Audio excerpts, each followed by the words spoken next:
va ouvrir la parole de Dieu sans plus tarder dans l'Évangile selon Jean. L'Évangile selon Jean au chapitre 4.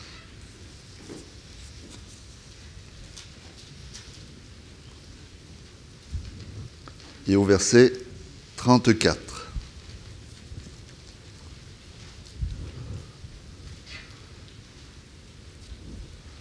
Jean chapitre 4, verset 34. Jésus leur dit : « Ma nourriture est de faire la volonté de celui qui m'a envoyé et d'accomplir son œuvre. Ne dites-vous pas qu'il y a encore 4 mois jusqu'à la moisson ? Voici, je vous le dis, levez les yeux et regardez les champs qui déjà blanchissent pour la moisson. Amen. » On va s'arrêter là. Ce chapitre 4 de l'évangile de Jean, c'est le chapitre de la rencontre de Jésus avec la femme samaritaine. Ça vous dit quelque chose ? Cette femme qui avait une vie toute particulière et qui va rencontrer le Seigneur, et cette rencontre va changer sa vie. Mais elle va aussi changer la vie de son village, de ses Samaritains. Alors Jésus traverse cette région de la Samarie. On a un peu du mal à percevoir quel est le miracle déjà ici. Jésus qui, avec ses disciples, vont en Samarie. Bon, pour nous, la Samarie, c'est une région comme une autre. Mais pour Jésus qui est juif, et ses disciples qui sont juifs aussi, aller en Samarie, c'est aller là où on ne veut pas aller. C'est aller dans le pays où, en effet, les Samaritains, là, on n'a pas de contact avec eux. On fait tout pour les éviter. Et ceux qui sont les plus pieux dans leur religion, eh bien, quand ils doivent aller du nord au sud et qu'ils doivent passer par la Samarie, ils contournent. Ils contournent la région, de peur de se salir en traversant la Samarie.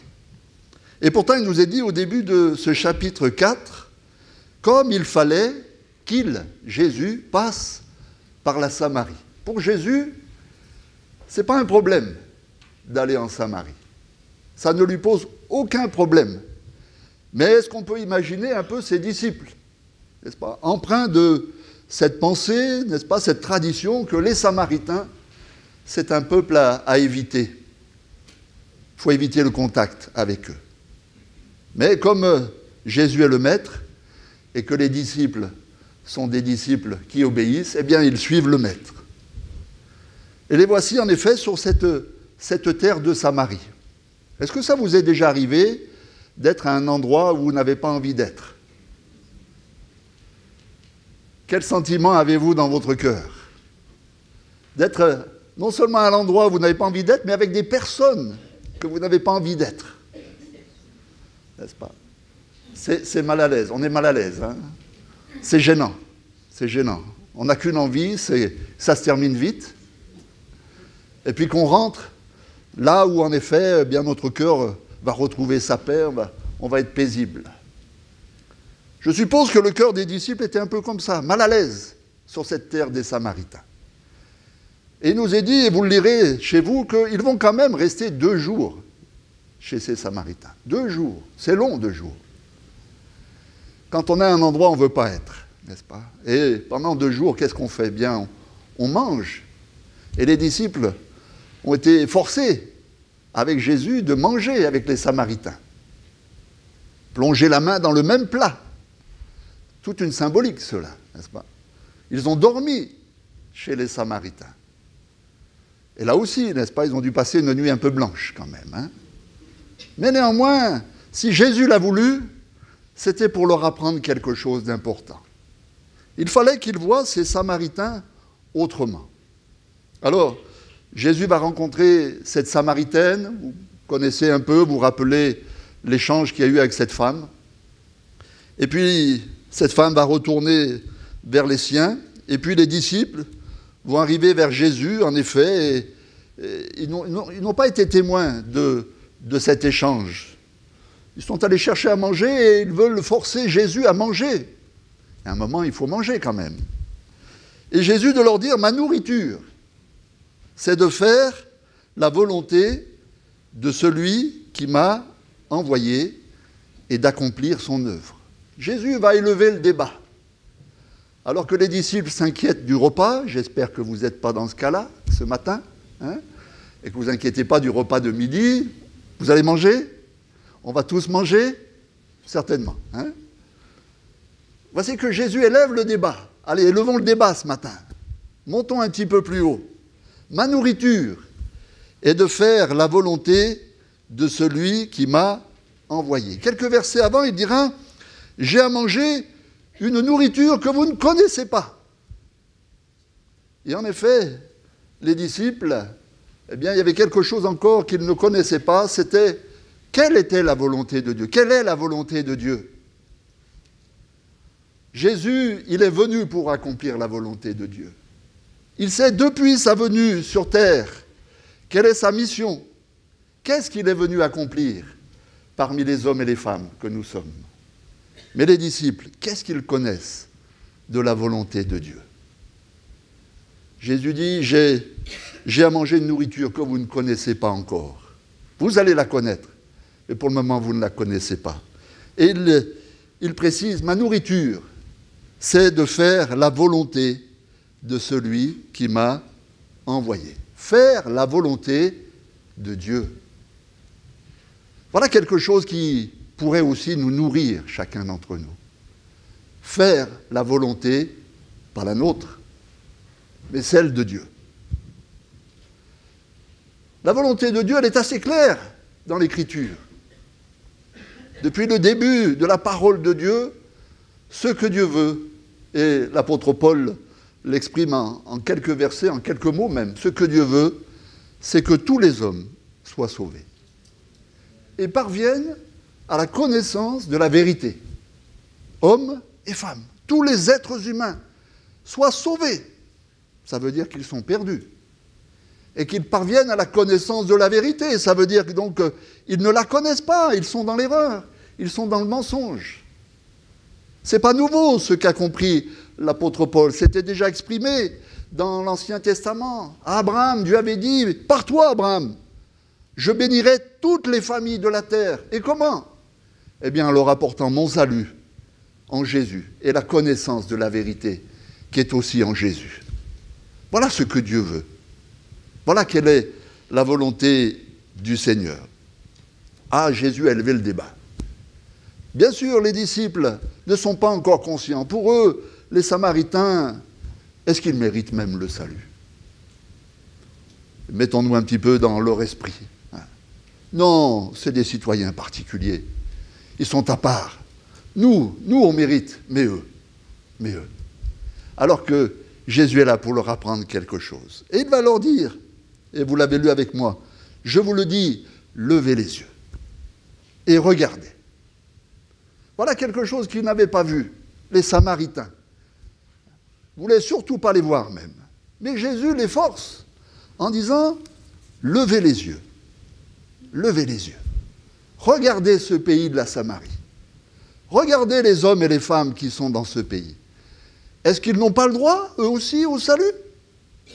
Est-ce qu'ils n'ont pas droit aussi au sauveur, à une vie sauvée, à une vie bénie, à une vie meilleure?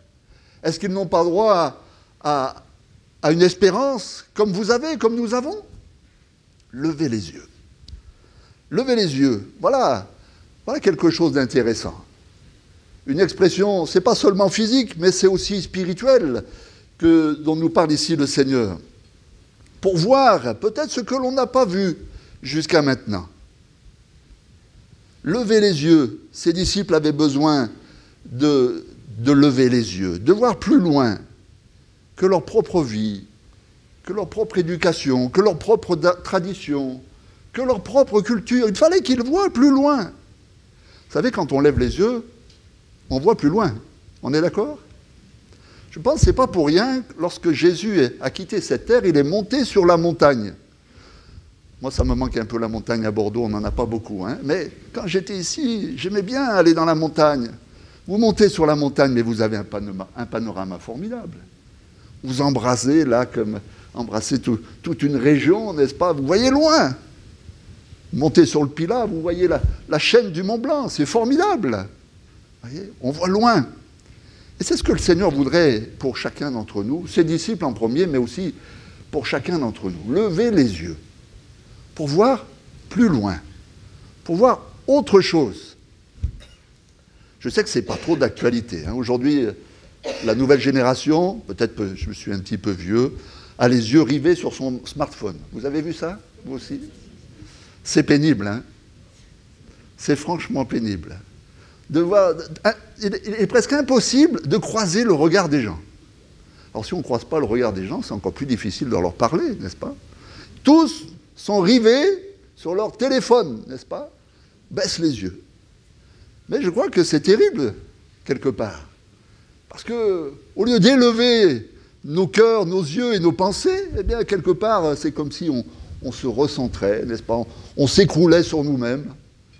Je ne crois pas que c'est ce que veut le Seigneur pour l'être humain. Je crois qu'il veut, en effet, comme il l'a dit à ses disciples, lever les yeux, regarder plus loin, regarder ce pays, regarder. C'est le deuxième verbe. Regarder, c'est pas voyez, c'est regarder. Regarder, ça nous parle eh bien, d'abord de s'arrêter, de considérer, d'analyser. Jésus invite ses disciples à regarder ce pays de la Samarie. À les regarder comme un champ qui est mûr. Toute une image qu'utilise ici le Seigneur. Qu'est-ce que ça voulait dire en fait? Vous ne voulez pas les voir, ces Samaritains. Vous voulez les éviter. Et pourtant, c'est un champ qui est mûr. Ça veut dire quoi? Il est prêt. Il y a là des hommes et des femmes, des familles entières, dont le cœur est prêt. C'est mûr. Prêt à quoi? Prêt à recevoir Jésus. Et c'était quand même, ça aurait été dommage que les disciples passent à côté de cette réalité. Qu'ils ne voient pas, qu'ils ne s'intéressent pas à ce champ que Dieu a vu, ces Samaritains, qui est mûr. Il n'y a pas grand-chose à faire, hein, si ce n'est d'apporter l'Évangile et que Dieu fasse une belle moisson dans ce pays des Samaritains. Il était mûr, ce champ, et personne qui était prêt à y aller pour le moment. Il faudra attendre, bien sûr, la mort et la résurrection du Seigneur, que les disciples commencent à organiser un petit peu l'Église, que le Seigneur secoue l'Église par la persécution, et du jour au lendemain, ça va s'éparpiller. Et là, il nous est dit qu'un certain Philippe va descendre en Samarie pour y prêcher le Christ. Dieu l'a voulu, et voici qu'il va trouver un serviteur qui va le faire. C'est le premier à partir en Samarie. Peut-être c'est celui qui n'a pas oublié ce que Jésus avait dit, que la moisson était mûre et qu'il fallait y aller. Et donc le voilà parti, Philippe en Samarie. Il va y prêcher l'Évangile, accompagné de toute la puissance de Dieu, des guérisons, n'est-ce pas, des miracles, des possédés délivrés. Voici que le nom de Jésus est élevé, et il nous est dit des foules entières, la moisson est mûre, des foules entières vont confesser le nom de Jésus et devenir les premiers chrétiens samaritains. Alléluia! Alléluia! Il a bien fait d'y aller. Et puis quand les autres vont voir que, en effet, il y a une récolte formidable, alors il nous est dit, Pierre et Jean vont enfin y aller. Mais après, parce que certainement ce n'étaient pas les mieux disposés pour aller en Samarie. Philippe avait donc levé les yeux, il avait regardé et il avait compris ce que voulait le Seigneur. Véritablement agrandir la moisson. Agrandir la moisson. Je crois qu'il en est de même pour chacun d'entre nous. On n'est peut-être pas des Philippe, on n'est peut-être pas des Pierre et Jean, mais je crois qu'on a aussi besoin personnellement de lever les yeux et de regarder. Dieu nous a placés là où nous sommes, dans notre environnement familial, professionnel, et où se portent vos yeux actuellement? Peut-être sur vos enfants, qui ne sont pas encore convertis, c'est bien possible. Et peut-être que vous priez, vos efforts, vos pensées se portent sur eux, particulièrement. Vous avez raison. Est-ce que c'est une raison pour autant d'oublier celui ou celle qui serait à côté?